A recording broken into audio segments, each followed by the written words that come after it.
Dear friends, welcome to our channel, The English Garden. Actually, I have three channels. One is English with PK99. It is for general English, for communication, and etc. It is in Hindi as well as in English. But this channel, The English Garden, is exclusively specially for students. Maybe students of Maharashtra or maybe outside Maharashtra or states belonging to different states of India. And third channel, English for Career. It is for only Maharashtrian students or Maharashtrian people, where we are going to teach how to speak good English, etc. Okay, so आज के video में actually we are going to study how to solve unseen passage. Yes, so here PK Jadhav welcomes you to his channel The English Garden, and title of the video is how to solve unseen passage. आपने देखे होंगे हर exam में unseen passage, English के हर exam में, maybe from 5th standard to up to the last, up to all competitive exam or UPSC also. Everywhere unseen passages are there. Every competitive exam में आप देखे होंगे unseen passage there. 5th से लेके 12th तक और बाद में फ्यूचर में भी unseen passage and unseen passage. अब बहुत से बच्चे यहाँ पे फ्लॉप होते हैं. उसका रीजन क्या है? Actually they don't know the proper technique of solving unseen passage. अब बच्चे लोग ये ध्यान में रखो, उसका नाम है अनसीन. आई रिपीट, उसका नाम है unseen. Of course you have to come across some unseen concepts. आपने वो पैसेज देखे वाला नहीं, it's new for you, and sometime it is easy, sometime it is mediocre, and sometime it is very tough. So it depends on your practice, but certain skills are there, certain things are there. From that we come to know the right or the correct way to solve unseen passage. And here we are going to discuss the correct way, the authentic way to solve unseen passage. Am I right? So उसका नाम unseen होने के कारण you may come across सम. बच्चे घबराते क्यों हैं? Because of unseen concepts and unseen words. एक दो भी हार्ड वर्ड आ गए, यू नो, दे लूज करेज. ऐसा नहीं होना चाहिए. हम देखेंगे इस वीडियो में कि how which are the techniques to solve unseen passage, and I am sure this techniques will be helpful to you. I am right? Let's start. So I will move to the screen. So title is very clear, how to solve unseen passage or how to solve the unseen passage. Tip number 1, first read the questions. First read the questions. I repeat, पहले आप question पढ़ो. हाँ, this is the जबरदस्त and greatest technique. पहले आप question पढ़ो. अब आप सोचते होंगे सर पहले पैसेज पढ़ना है क्वेश्चन पढ़ना? अनसीन पैसेज में पहले क्वेश्चन पढ़ना चाहिए.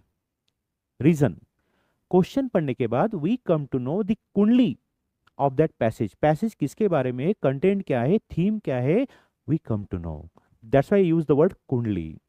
इसलिए हमें वो अनसीन पैसेज के पहले क्वेश्चन पढ़ना चाहिए. अनसीन पैसेज क्वेश्चन पढ़ने के बाद हमें मालूम होता है कि पैसेज का थीम क्या है, सब्जेक्ट कंटेंट क्या है, एंड उसका मेन बॉडी क्या है, and that helps to boost the confidence. इसलिए बच्चे लोग please underline the line, we have to read firstly the questions, and that's the beauty, that's the beginning of unseen passage.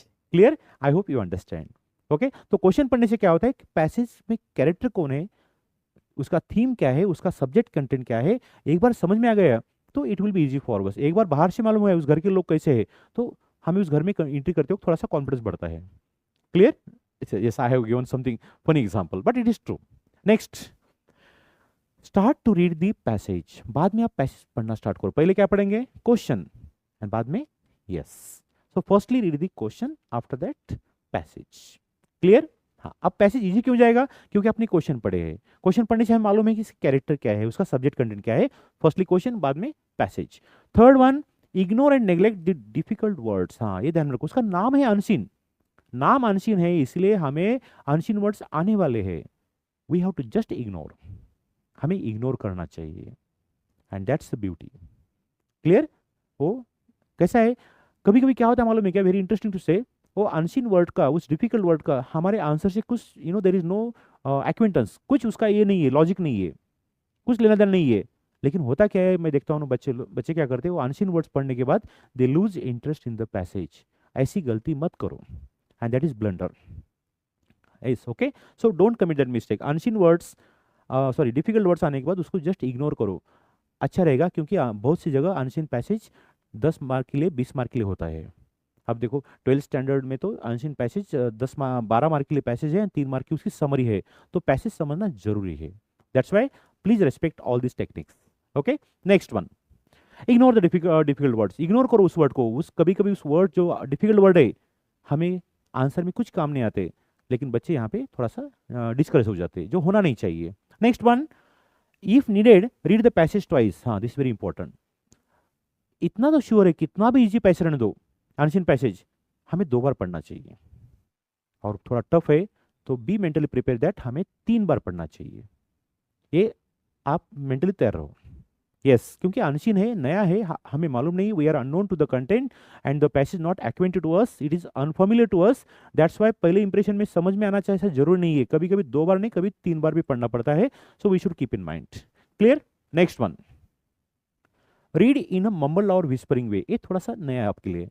कभी भी ना paper solve कर थोड़ा सा मम्बलिंग, थोड़ा सा बाजू डिस्टर्ब नहीं होना, मम्बल मालूम है, सॉफ्ट आवाज में पढ़ना चाहिए। इससे कारण क्या होता है, अपना मन बाहर जाता नहीं, कुछ एक्स्ट्रा थॉट बाहर से नहीं आते, क्योंकि आप मम्बलिंग कर रहे हैं। मम्बलिंग मालूम है, फॉर दैट मम्बल थोड़ा सा soft without disturbing the others. Actually it is not for passage only, it is for total paper. थोड़ा सा मम्बलिंग सॉफ्ट में, खुद से थोड़ा सा मम्बलिंग करो, सॉफ्ट विस्परिंग करो, गुनगुन जिसे हम बोलते हैं। यस, इससे क्या होता है मालूम है क्या, the attention get stuck and आपका ध्यान बाहर जाता नहीं।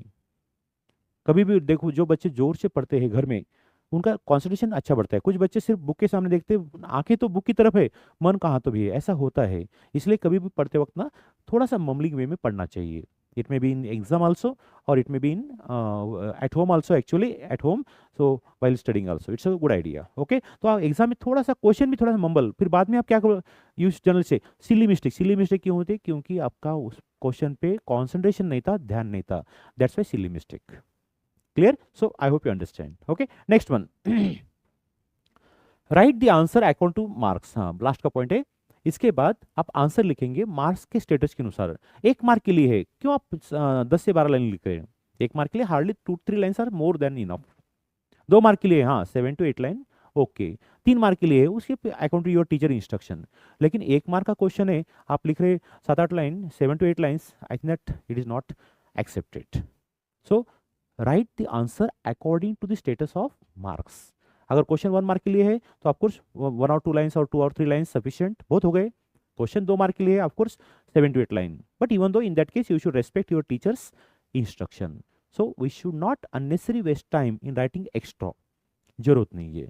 सो they are the beautiful techniques of solving of course unseen passage, and that's the beauty. Unseen passage, I am sure I have given certain hints, they are very helpful for you. And of course unseen passage is an integral part, compulsory part, what I mean to say, of every English exam. And I'm damn sure you are going to solve, you will solve very confidently and very nicely to secure very good marks. And these tips are very helpful for you. I am sure you may have digested all these tips. Best of luck for your exam, and मिलते हैं next video में। Meanwhile I P K Jadav take your kind leave. Our channel name is the English Garden, exclusively for students for their studies and of course curriculum and academic. Okay, have a great time. Bye bye.